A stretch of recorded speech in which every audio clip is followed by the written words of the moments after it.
10 to 19. Bahrain is one of them, and South Korea. That's at 20 and 21 years, respectively. All countries, including the advanced countries, have age of sexual consent roughly around 16, 15 years. And that includes all the developed countries. So definitely you would find out by even our legislation, teenage pregnancy would still occur. Now we break these groups into the 10 to 14 age group, which are the younger adolescents, and the 15 to 19, which are the older adolescents. The worry is with the younger adolescents, where biologically and structurally, there normally would be very serious complications when they are in the pregnant state. But let's not forget that our own country has the age at sexual consent at 16 and the age of marriage at 18. And you don't expect in the African context that somebody marries at 18 years, which is legal, and then starts waiting around. We know that many would marry within their late teens, and the most productive age is when they are between 20 and 34 years. But then, you see, as we try to improve the quality of life for all peoples all over the world, including our own country, and looking at the vulnerable groups, one thing comes out of this, and that is maternal mortality and morbidity. And definitely, you would find out that in this age group, the consequences are much more serious, and the risks are much higher. So in doing that, if you then want to tackle maternal mortality, you first then look at this vulnerable age group and do all that you can to be able to make sure once that gets reduced, of course, you've already said that is 25% of our population. So if you get that right, definitely you are going to be able to drive that figure down, and then to be able to increase the quality of life of our population. Yes. So, the breakdown of those numbers, I mean, girls between 10 and 14, Yes. the more vulnerable of this teenage group, there were 2,865 pregnancies between the ages of 10 and 14. 14, yes. Between the ages of 15 and 19, there were 107,023 pregnancies. Yeah. For those between 10 and 14, each and every one of those 2,865 pregnancies is a crime according to our laws. Am I wrong, Brad? Yeah. Well, that would. Yeah, you're very right. That would be it. It is the age that, by law, a child cannot give consent to any kind of sexual activity. So if that happens, then what it means is that we have 2,865 persons to be dealt with, so far as the law is concerned, because they have committed a crime. Yes, but is that the case? I mean, did we have 2,865 convictions for, defilement in the year 2020? Not exactly, because a few things must be put in place. Because issues of this nature, there's also the social aspect that you have to deal with. Because some of them, things that once they do that, in any case, these are the reported numbers from Ghana Health Service. So the assumption is that even the percentage that you are quoting could either be more than that, looking at the kind of rural settings that we have and the kind of thing that happens there. So clearly, we'll be having more numbers than what we are having now. But what it means is that there are instances where the family system itself consent to some of these activities in a manner that gives them the opportunity to resolve that issue within the family. So it is very difficult for you to go in there or to even find out that this is what is happening until you see a child missing school, and then also you see a child not partaking in certain social activities and all that. That's a level where you will get to know. But whatever it is, society must be very responsive, that when you find a child and the child is below the age of 16 years and the child is pregnant, it is clearly a defilement case, and whoever does it, whether with the consent of the child or not, the person has committed offense, and that person must be dealt with. But there are instances also where you see children, an offense committed by a child to a child, because most of the, I don't know the record, but at least the data that we have shows that some kind of these activities took place between a child and a child, and therefore it is very difficult to deal with it. And then when that happens, though the child has still committed offense, the law expects that such things will be dealt with within our juvenile justice system and all that. So there's some kind of complexity in terms of the way some of these things are handled. But if we are to deal with it, then it means that when we are below 16 years, nobody, whether a child or an adult, cannot take advantage of the child with or without the consent of the child. We'll get to the causes, but Bright, you make a point. You talk about the fact that these are the reported, and as a result, there could be unreported cases. You've talked about your own research. Yeah. Now, is your research different from what the Ghana Health Service is providing? What mechanisms did you use in collating that data? And I'll come to you, Dr. Issa, and find out the same, so we can actually know the magnitude of the problem. Yeah. I think from Ghana Health Service, it's more of a data. We, because of the kind of work that we do, we also look at the factors that makes children to do that. So we'll look at some, for instance, we conducted research in about 1,200 communities, not necessarily to look at in depth of what the issues of teenage pregnancies are, but the factors that contribute to children engaging in that. So I wasn't surprised when I read where they are saying that in 2019 the numbers went up, and then in 2020, where we have COVID, the numbers reduced. It is because children were not given the opportunity to go out to engage in certain activities. So there was some level of parental control in 2020 where children did not get the opportunity to have interaction with other people. But there are a lot of things that took place on the internet. Probably that may not result in pregnancy and all that. But maybe from now, from 2021 to the end of it, we would want to see how the figures will play out and all that. But we were more or less looking at the factors that play out in our research. So, Dr. Issa, you conducted the research, and the point has been made. There could probably be the reported on that. But for you that conducted the research, how did you go about it? Would you say that the number here may not be the total number? You find that is our routine data. Definitely, you find at the service we have a number of strategies of service delivery, right from the chief's level to the regional hospital level. Now, at the chief's level, you find out that the officers are supposed to seek out all the people who would have one issue or the other, right from childhood to adolescent issues, and then the elderly. Super Hits Radio. Join The district hospitals, and then the regional hospitals. And that is when they come to register. Now, over the years, we've tried to make services adolescent friendly. You know, our society definitely stigmatizes all these. But then, with the help of Bryce's organization, development partners, even the communities themselves, people are encouraged. Once the event has occurred, definitely you are now racing against time to look at what the health of that particular teenager is going to be. And so those are the figures that we have. So you're looking at those who reported to health facilities. These are those who reported. But normally you find out that hopefully, I think this year, hopefully if we do the demographic and health survey, that normally comes out with population-based figures.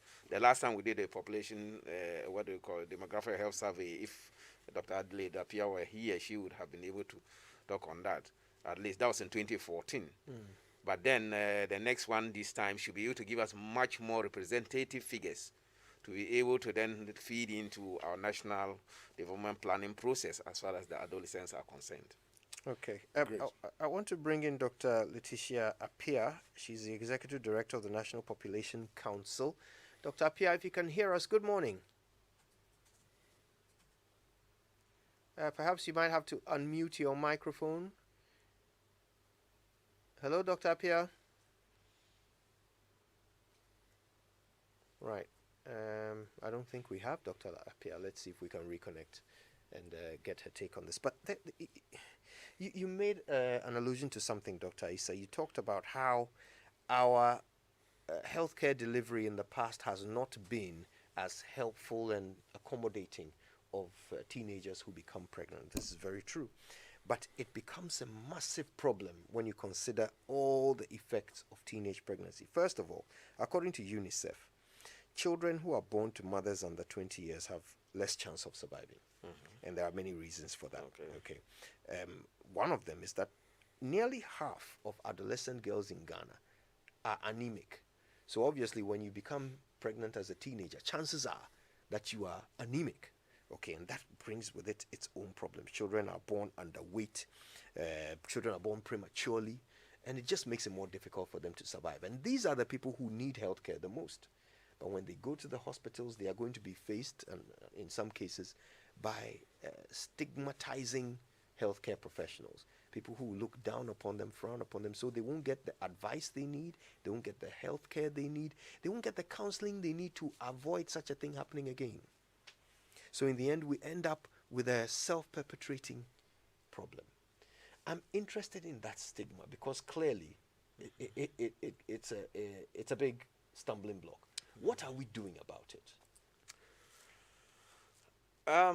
You see, for health and its partners, normally it is when we are delivering services that we then put together the standards and guidelines and protocols as to how our personnel should behave. So all in all, you find out we have started training service providers again to actually change their attitudes, and attitude change is always a very long process.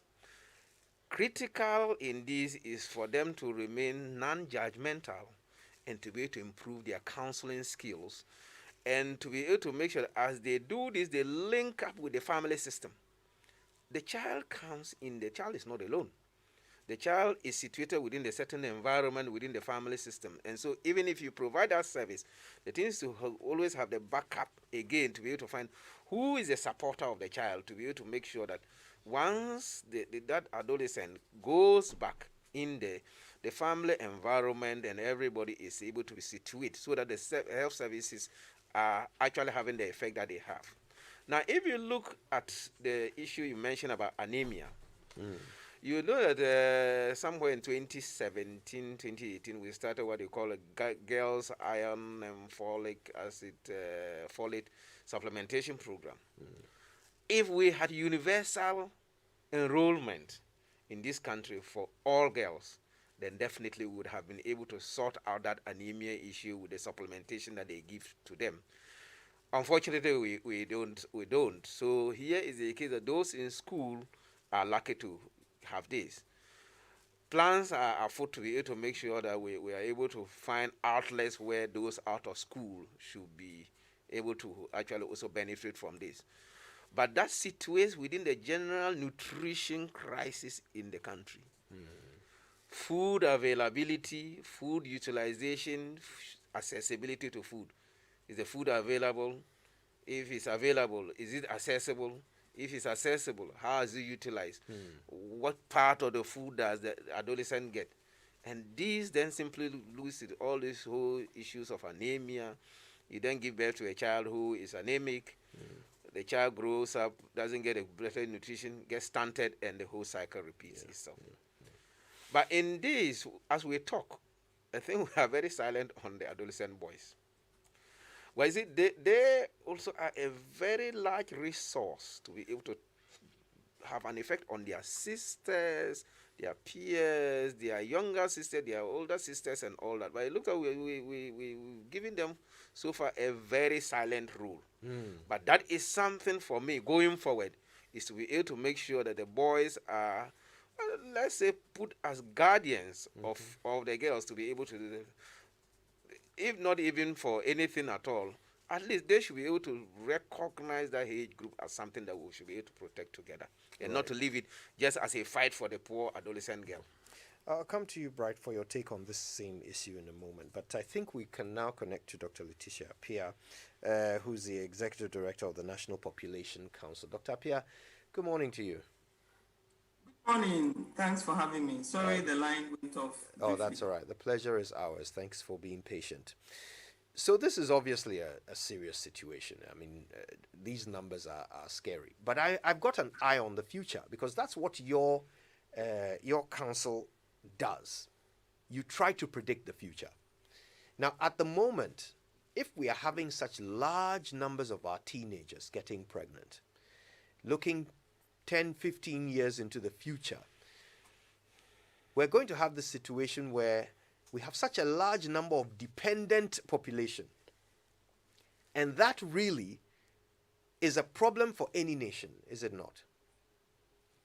Well, yes, I think you have really said it right. You know, we are here today because of our policies 20 years ago. You know, we are here today because of our policies 20 years ago. So the most important thing is our common vision and direction for everybody. You know, Dr. Issa mentioned some really interesting statistics. But also, we would want to, I think we all have to know that the developed world, because they take teenage pregnancy a bit more serious, the rate is less than 2%. In Southeast Asia, Philippines has one of the highest teenage pregnancy rates, and that is 7%. And it's 14%. So we should take it in context. You know, even though the laws would allow teenagers all over the world, are people behaving the way we are behaving? We have to have a common purpose with direction on what we want. The president is talking about Ghana Beyond Aid. Africa is talking about Africa We Want. The world is talking about Sustainable Development Goals 2030. That teenage pregnancy fits into that vision. We are talking about leaving no one behind. I think the surest way to leave the current generation behind and the future generation also behind is teenage pregnancy. Because, you see, the girl at present is having a baby and then bringing somebody stunted for the future. So it means that you are set for underperformance now into the future, you know. So we have to look at it in those contexts. When I got the message from you yesterday, I did some research too. And I realized that the whole of UK in 2016 had less than 6,000 teenage pregnancies. Less than 6,000. In the whole of UK in 2016. And that is a public health issue. Because teenage pregnancy does not just affect the current generation, it affects the future generation. You know, I would describe teenage pregnancy to building a house in waterway in the dry season. You can build a house in the waterway in the dry season, but when the rains come, it will not just destroy your house, it will destroy your neighbors. And that is what teenage pregnancy does. It curtails the girl's development and does not just affect the girl, but affects society. Because the child is born, the child, now I haven't had water where I live for a week now. Because we all need water, we all need electricity, we all need to survive. So we all will do things to make us survive. We are talking about figures now, but it's not just figures. These children will grow up in 5 years, they will need KG care, they will need JHS care, and what is going to happen when we are starting in a compromised position. So that is how we have to look at it. We have to look at it broadly, where we will go to and how we are getting there, and if this kind of behaviors will get us there. So you've asked some important questions, but I want you to be part of our answer as well. You made a point that we are where we are today because of policies we made 20 years ago. So I want to ask you, does Ghana have a plan for our population 20 years from now? Do we know what we want our population to be? What we want the dependency ratio to be? How many people we want in every age bracket? Do we have such a plan? I know you will have the answer because such a plan can't be drawn without you. Yes, we need to collectively have such a plan. So we don't have one. The most important of a plan is implementation, not just document. Because if you look at our policy, the first policy we had was in 1969, and our target was up to 19, I think some 20 years after. But we did not meet the targets because we were not aligning our policies with the targets. You know, policy harmonization is critical for national development. You need to be intentional about what you want. Ad hoc does not work. You see, every country has a population policy by default or by intention. You do have. As long as people are giving birth and dying and migrating, that is your population policy. It can be a default population policy, but that will come back to hurt you, because everything that is successful needs to be planned for, and you need to harmonize the policies. It does not depend on goodwill of people. You know, goodwill does not go far, but policy harmonization. You know, for instance, we have we all register our cars. We all get insurance. We don't get insurance because we want to get insurance, but there's policy harmonization for insurance, so that the police would inspect your insurance, the insurance company will give you insurance, and then you will go and pay the insurance. So we're looking at one problem holistically. So everybody is playing its role, but government is leading, because government will have to set the parameters, and government will have to have the enabling environment. You know, so the population thing, we don't just add the figures, because it is, and then there's population momentum. These children who had children 109, do you know whether it's the second birth or the third birth in 19 years, of their 19 years? You do not even know. You know, so we have to come to the realization that nations cannot define their quality based on quantity. You really have to define your quality that would inform the quantity, not quantity defining quality. That is the surest way of, in that loop that we can never get out of. So policy harmonization.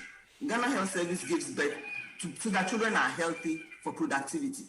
That should be really clearly spelled out. Right, stay with us. Obviously, we want to learn more from you. We're speaking with, well, quite a panel actually. Dr. Letitia Appiah is the Executive Director of the National Population Council.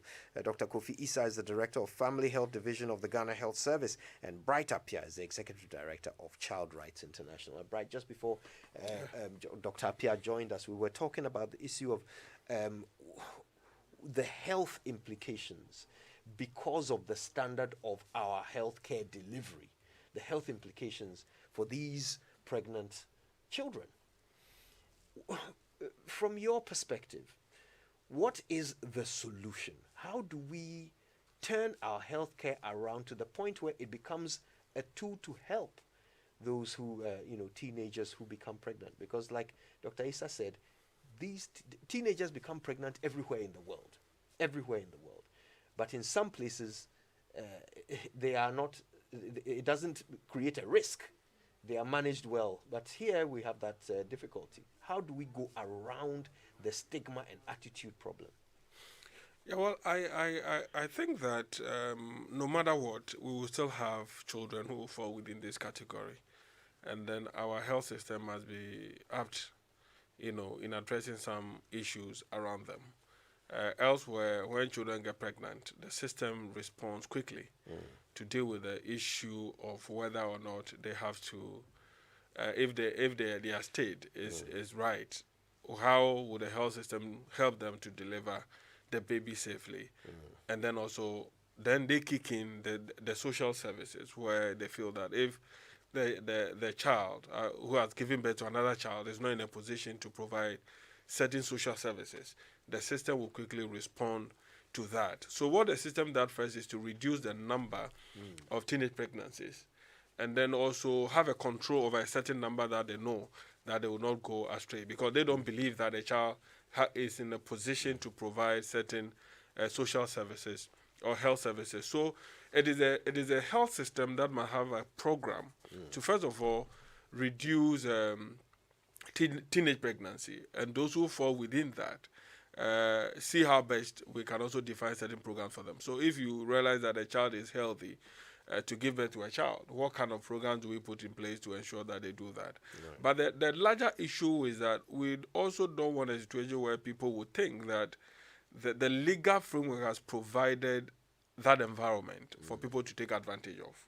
Because if the law says that a child at the age of 16 years can consent to sex, the interpretation of it is not that people should engage children in teenage pregnancy. That is not it at all. It is also, it's a whole concept on its own. When you look at the discussion that went on in the passage of the Children's Act, that consent bit alone took them almost about 2 weeks debate on the floor before the passage of that. So there's a lot of things that went into it before they arrived at that decision. So clearly, it is even at that level, the law requires that any decision that you take with a child, it should be an informed consent. It's not just an ordinary consent that has been stated by the law, but that decision must be well informed. So who is an informed child?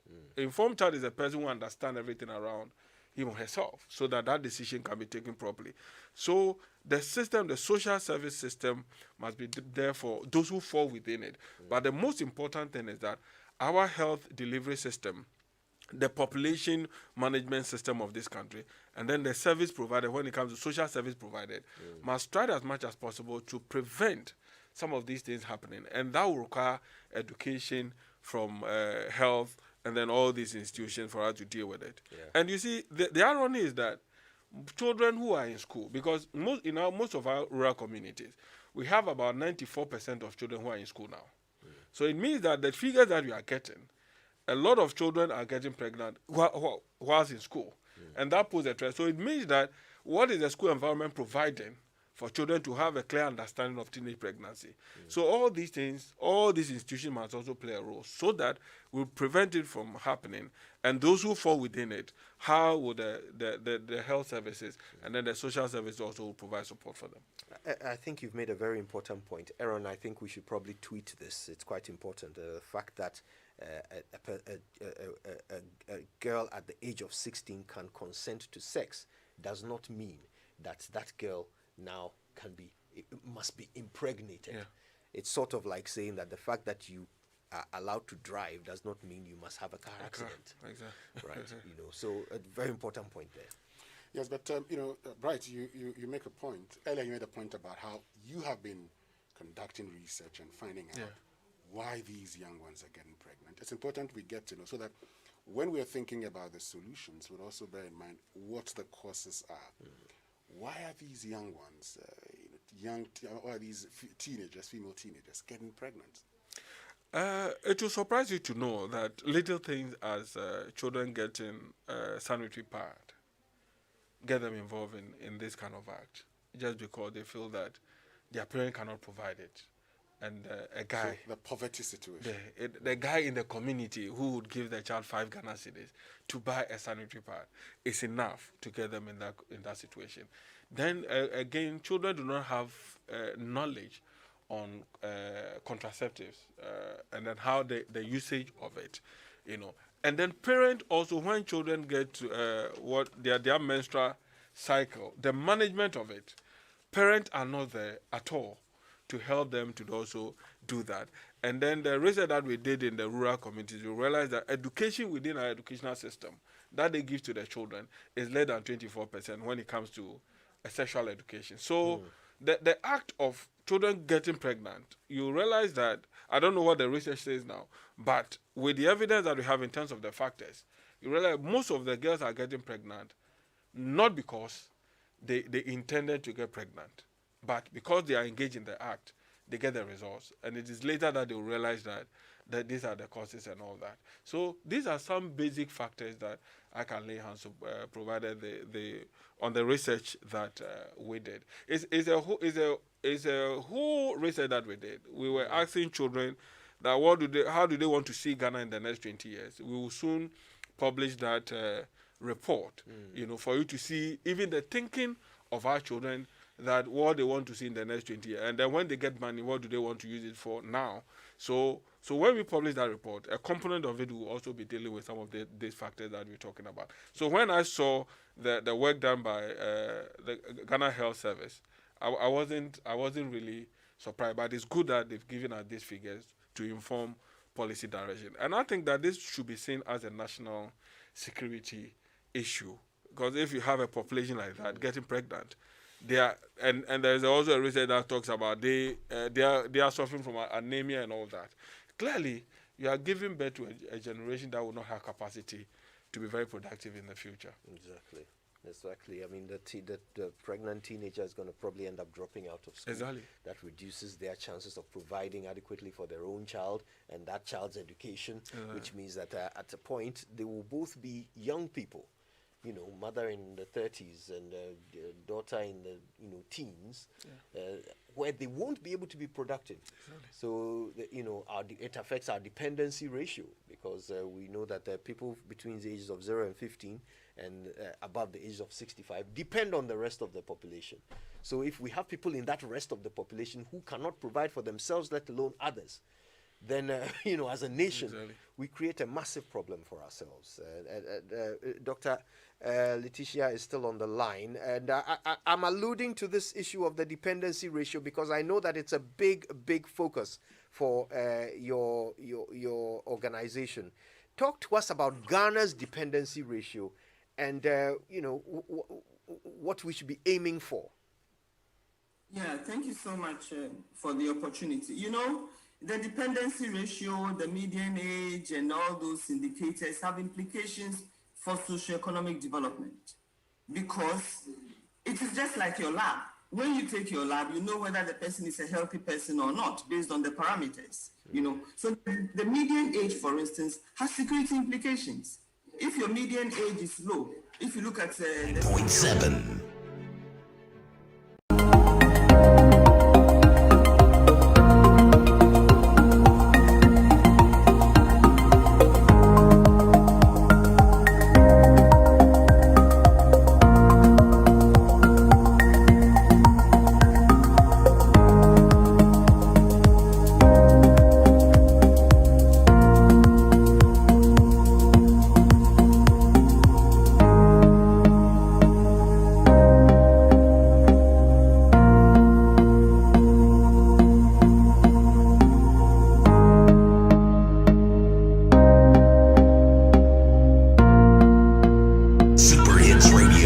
Joy 99.7.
can, and then we move on.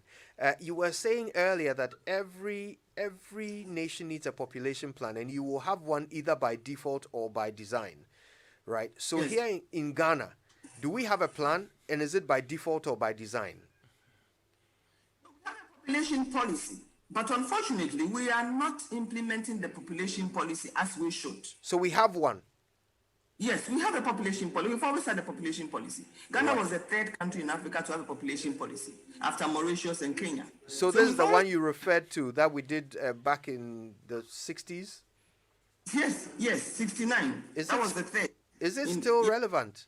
Or does it need to be... It is still relevant. It's been reviewed, and it's still relevant. Right. You know. Okay. Yes, it's still relevant because population policies define everything. Population dynamics define your consumption, your production, your savings, your lack of it. Everything that you Okay. do depends on the population dynamics that you have. Okay. Thank you if for you that. have a very high consuming population, then Yeah. you are not saving. Right. Thank you for that. When we're doing our closing remarks, I hope you can touch on whether or not this teenage pregnancy numbers fit in with our policy or not. But right now, let me remind you, we're having a conversation about the rather alarming news that in the year 2020, 109,888 teenagers were impregnated in Ghana. And we're trying to figure out the implications of that with our guests, Dr. Issa Bright-Appiah and Dr. Letitia from the Population Council.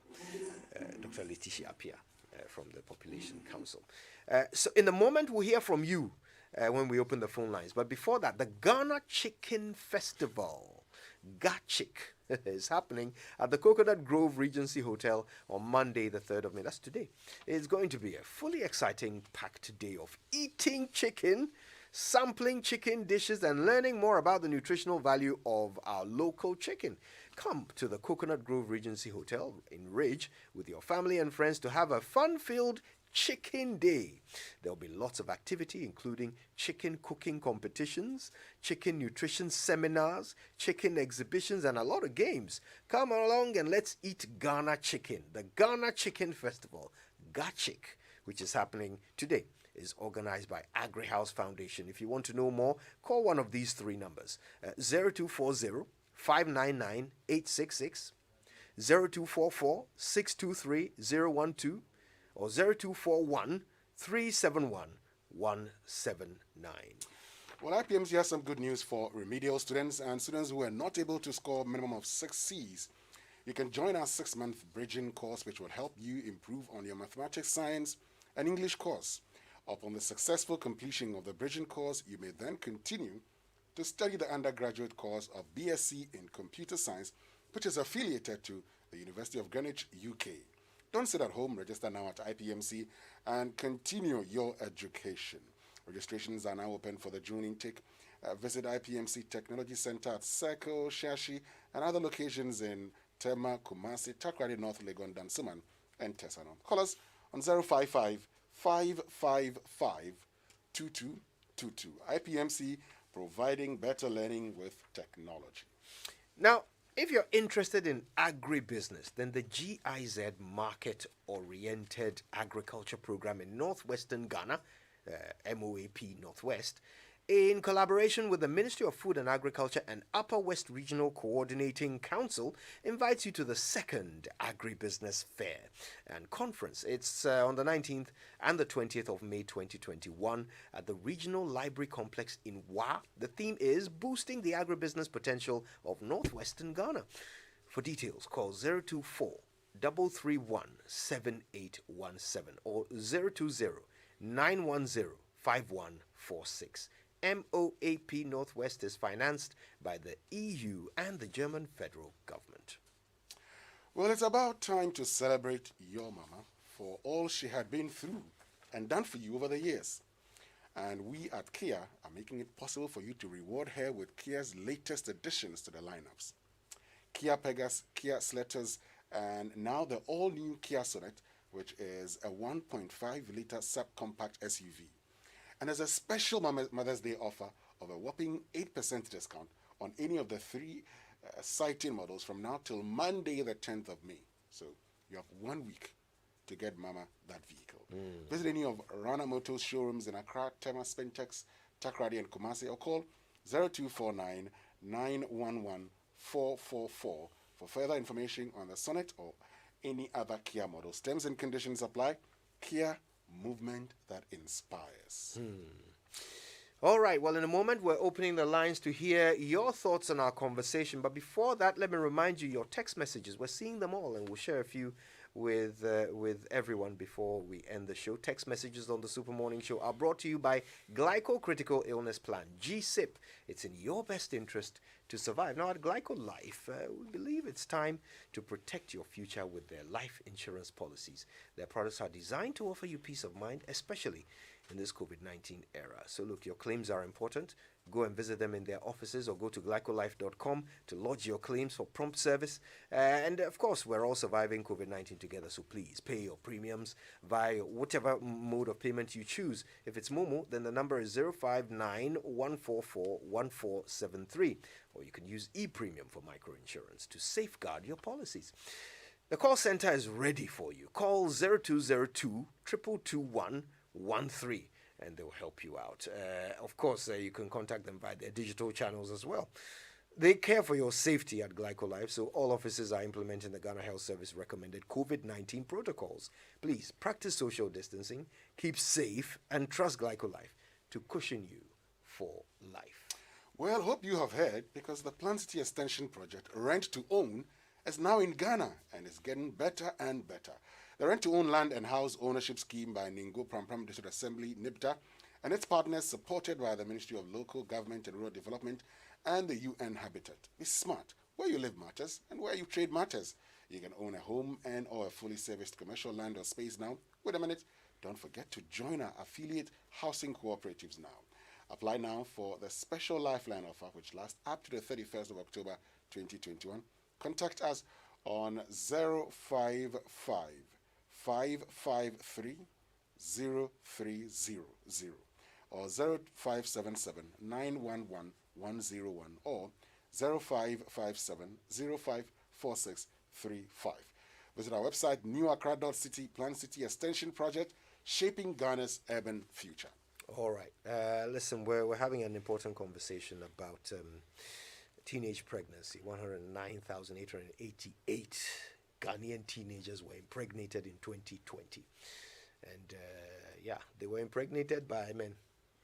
So let's not act as if they are not part of this discussion. They are certainly part of this discussion. I want to know what your take is on this. Are you worried by these figures? Do you come from an area where this is quite prevalent?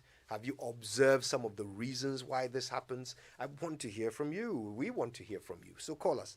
The numbers 0302 216 541 or 055 1111 997. Okay, your thoughts matter to us. On Twitter, Mami Afrema says, no way, the church must lead.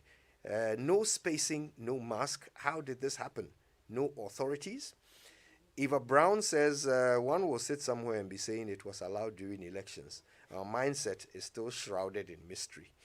At L. Nintz says, yes, during the elections, the wrong thing was done. We paid dearly with increasing COVID-19 cases and deaths. If this is not a lesson to you as a church and citizens, then our problem is not our leaders only. We, the citizens, inspired by religion and politics, are our own problem.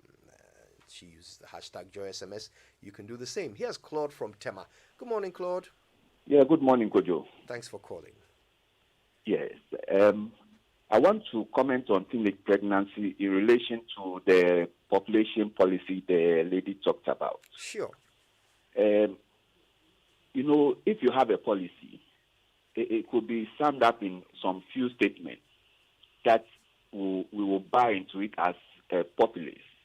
Now, what is our policy about? China had a policy where you don't have more than 2 children, or maybe you have 1 child, you are given an incentive. But nobody has told us what the policy is about. Now, when you talk about teenage pregnancy, we need to look at which areas are having the highest. And you go into it, they are the more deprived areas where parents are having more than 5, 6 children. and these children get into the cycle of having teenage pregnancies, their children will have, because there's no supervision. So there should be a disincentive for having so many children, especially in the rural and semi-urban areas. I think if we're able to have this kind of education where parents will know that let me have the number of children I can take care of, that will help us. Because most of the girls, they go to school, the parents are saying, you get to JHS, let's marry them off. Let's put them in the trade and not pursue education. If we have a policy where you have maximum children, even in the rural area, that will help us. So the lady should, from the population department, should tell us a brief of what the policy is about. 1963 or 1960 something policy, which has been reviewed how many times?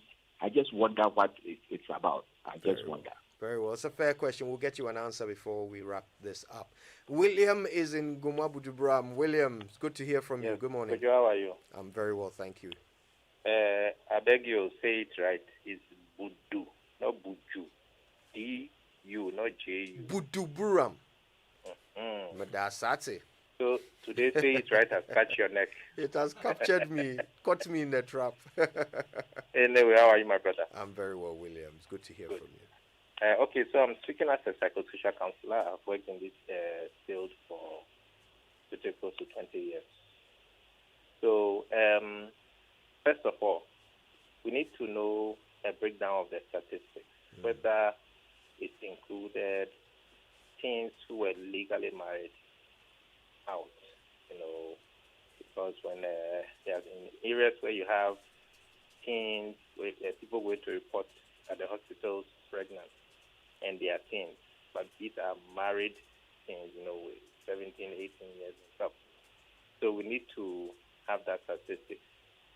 But going further, we need to also look at our societal care system, because if you have in our smaller, you break the society down in our smaller hamlets, you have that community care where they are educated about the issues of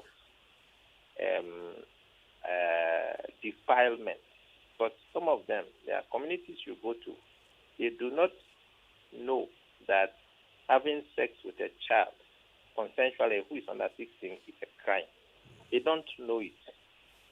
So unless communities like this are educated, then we can be now helping them to get out of that quagmire, so that when you find things reporting to the hospitals pregnant, yes, they might be under 18, under 16, which is of course the legal age for consent.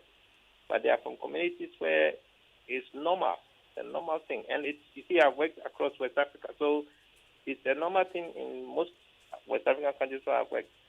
Very, very pervasive. So one thing that will help curb it is our local societal systems to be educated about these things.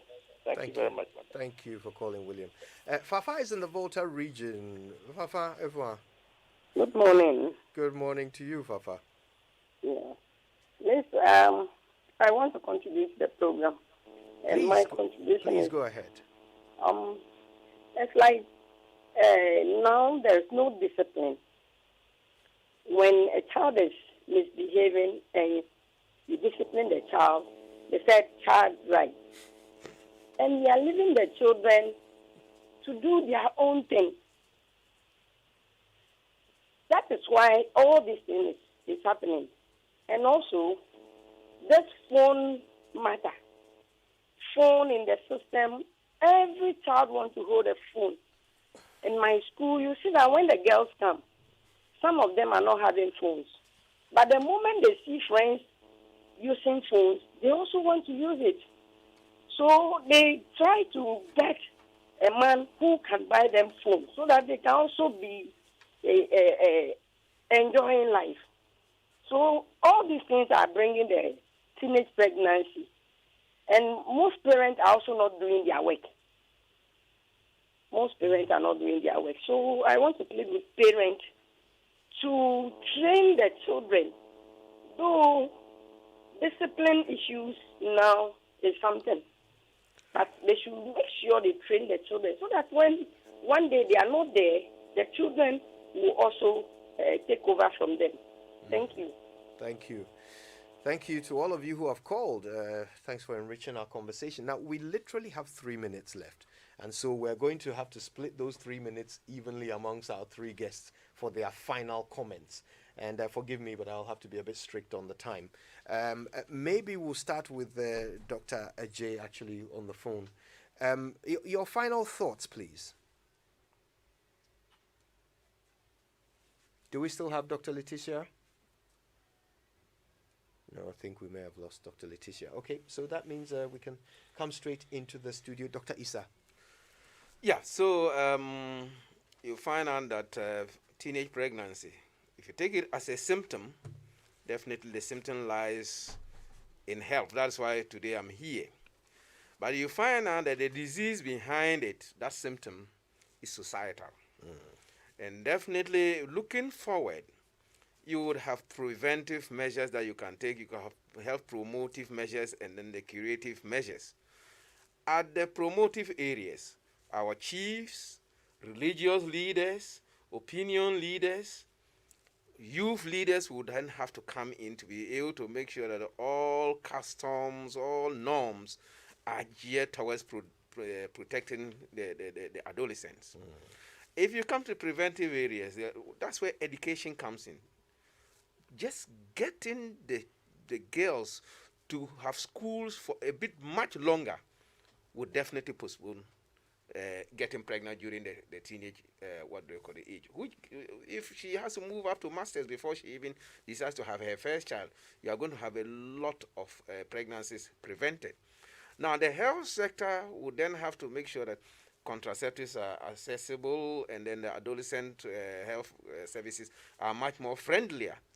But then there's this whole thing of comprehensive sexual education, which definitely is a whole big topic for another day.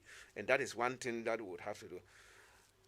All underlying this is the general socioeconomic condition, that the opportunity for people to get educated, or once they are even in the teenage age, to be able to get an apprenticeship or something to learn and earn a trade, at least we'll be able to help reduce these things. And these are things that we should be able to be applying within a general population policy, as Dr. Appiah has said. Somebody asked directly, about the number of the pregnant women from last year, pregnant girls from last year who were married. Do we have that figure at all? I don't have those figures in here. Definitely from our database, normally when we are reporting, we report on those issues, because whether you are married or not, if you are going to run into complications, you run into complications. So definitely that variable normally doesn't. It's not captured. With time we should be able to disaggregate for very obvious reasons, because the 18, 19-year-olds, they are allowed to marry. Once we are able to disaggregate those figures, then we should be able to know the extent of the figures between for those 17 and below. Those 10 to 14 we know. They are not supposed to be married. They are not supposed to have sex. That is very critical. But to be able to then, for us, make meaningful impact is to disaggregate those 18 and 19, and then go from region to district, district to sub-district, sub-district to communities, that you will then find out this, will be able to then tackle this issue. Wonderful. Mr. Appiah? Yeah, well, for me, for us to deal with it, we need to strengthen our social safety net, to invite all the other services on board. The work of the population management system of this country must also speak to us and then communicate policies that we need to put in place, to deal with some of these issues. And then also the health aspect of it, because for instance, those who between 16 and 17 by law do not require them to even get married at all. So when those things are detected, what are the processes that we engage? Not only to have data, but also use the hospital system to do reporting. So if a child at the age of 10, between 10 and 14 get pregnant, it's not only about collecting data, But how then do we report some of these things to the social safety net so that other things will be catered for around the child and all that? So once we are able to do this, I think that we will send a signal into the system where people will be mindful of what they do with children and all that. So that is what I would say. Thank you for that. Dr. Letitia Appiah, I hope we have you on the line. Yes, I am on now. Fantastic. Okay, so there were some specific questions from our callers. Somebody wanted to know a bit of detail about our policy. What exactly does our policy say 20 years from now? What do we want our population mix to be? And also, how many times has that policy been reviewed over the years? Okay, thank you so much for the opportunity. The 69 policy, the first time it was reviewed in 1994. Okay. And then reviewed recently, 2014. Right. Yes. So the population policy, population growth rate is a function of economic development. And so it states the population growth rate. It gives you the big picture. And then we have to put policies in place to make sure that we fit into the big picture. Focusing on a healthy, productive population. That is what the population policy does, So it gives us that broad target, and we have to come and sit and look at what we need to do collectively, differently to meet that target, based on science and our capacity. God gives us everything, but science and capacity puts a limit on us that we should be very mindful of. We have everything, but science and capacity. So science tells us that teenage pregnancies is not good for a healthy and productive population. So the population policy gives us those targets, and we have to sit based on the science. We as a country, ministry want to reduce maternal mortality. Maternal mortality is highest among teenagers. And so if we want to reduce maternal mortality, then it means that we should have programs that will tackle teenage pregnancies. So that is it. We as a country have decided that at age 60, I should retire. We country have decided that we want free basic education for everybody. As I sit, have a PhD, the government did not pay for, the government did not prevent me from doing my PhD. So the government will have to decide what it can afford its people. And that one, nobody can argue with it, because you know your purse, you know your science, and you are saying that I can afford this for my people. It's not saying don't go beyond, but it's saying I am not going to pay for it. It's also telling you that the children are precious, so you cannot leave them on the streets. So, so government has to give us the parameters within which we would all have to live by. And this discussion, we should have it collectively. Government decided electricity, there's a lifeline, water, there's a lifeline, and it is giving us. It is not saying that do not have 10 air conditions in your homes, but it's saying that if you have 10 air conditions, this is what you pay for having 10 air conditions. So you do not have 10 air conditions for government to pay for the 10. So that we should really be mindful of. And my concluding that, when nations allow quantity to determine quality, it is extremely difficult to move from poverty to riches. But then, if quality determines the quantity, then we are on the path of riches. And it includes the most important resource, that is human resource. When there's a flood on the mountains, it does not stay on the mountain. It affects a teenage pregnancy in my village will not end in my village. It will affect our quality of life collectively. So we have to act together, act swiftly, and act differently for just one problem that is so critical for our development. Thank you so much. Thank you so much, Dr. Letitia Appiah from the Population Council, Bright Appiah from Child Rights International, and Dr. Issa from the Ghana Health Service. We thank you all so much for your time. God bless you. This is what I want us to think about as we wrap this up. We've known our problems for a very long time, but what have we done to solve them? We've always known that the lack of education means that people in certain areas of our country don't know that it's a crime to have sex with a child. We've always known it, but what have we done about it? We've always known that the sanitary pads and phones and all that are bait that people can use to engage young girls in sexual activity. What have we done about it? At some point, we even identified certain groups. We identified urban-rural migration. So national service personnel, teachers, extension officers, and all these people going to the villages. We identified them as a cause of teenage pregnancy. What did we do about it? It's not like we don't know the problems. We just do nothing to solve them.